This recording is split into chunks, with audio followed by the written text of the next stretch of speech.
So ఇంకా భారీ casting ఉంది దీనిలో. జయసుధ గారు, రేవతి గారు, షాజీ షిండే, సో వాళ్ళందరూ ఏ రోల్స్ ప్లే చేస్తున్నారా అని. ఇంతవరకు నా సినిమాలో ఇంతమంది యాక్టర్స్ ఎప్పుడు లేరండి. అది మేము కథ అనుకున్నప్పుడు శ్రీకాంత్ గారు, ఇలా ఫాదర్ క్యారెక్టర్ సత్యరాజ్ గారు, మదర్ రేవతి గారు, తర్వాత జయసుధ, మామయ్య రావు రమేష్, ముగ్గురు మామయ్యలు ఉంటారు.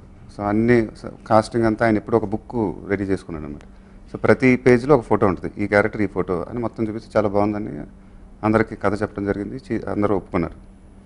But first day of shooting అప్పుడు 10ంటికి నేను శ్రీకాంత్ గారు సెట్లో ఎంటర్ అవగానే నాకు టెన్షన్ వచ్చింది. ఫస్ట్ టైం అంతమంది యాక్టర్స్ని ఒకేసారి చూసేసరికి అని అనుకుంటాం వేరు, ఒకేసారి కళ్ళతో చూడటం వేరు. సో అంటే ఇట్స్ లిటిల్ ఒకలాగా అనిపించింది అనమాట. అంటే అంతమంది యాక్టర్స్ ఉన్నారు కదా అని. సో మధ్యలో ఏమైనా షార్ట్ అప్పుడు నేను శ్రీకాంత్ గారు డిస్కస్ చేసుకున్నప్పుడు మిగతా యాక్టర్లు అందరూ వాళ్ళు ఏమైనా అనుకుంటారా అంటే ఇలా ఫీల్ అయ్యాను. ఒక 2-3 డేస్ తర్వాత అసలు it was very very comfortable. And వాళ్ళందరికీ థ్యాంక్స్ చెప్పుకోవాలండి. ఎప్పుడు నేను శ్రీకాంత్ గారు ఏమైనా డిస్కస్ చేస్తున్నా అసలు ఎప్పుడు ఏమి బ్యాడ్గా ఫీల్ అవ్వకుండా they cooperated with us and really I'm thankful to everybody. స్టోరీలో ఏమైనా చేంజెస్ చేశారా?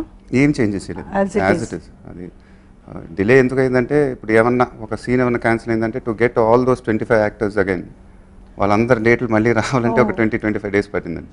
సో అలా చిన్న చిన్న మిస్హ్యాప్స్ జరిగినాయి కానీ but otherwise everything was on schedule.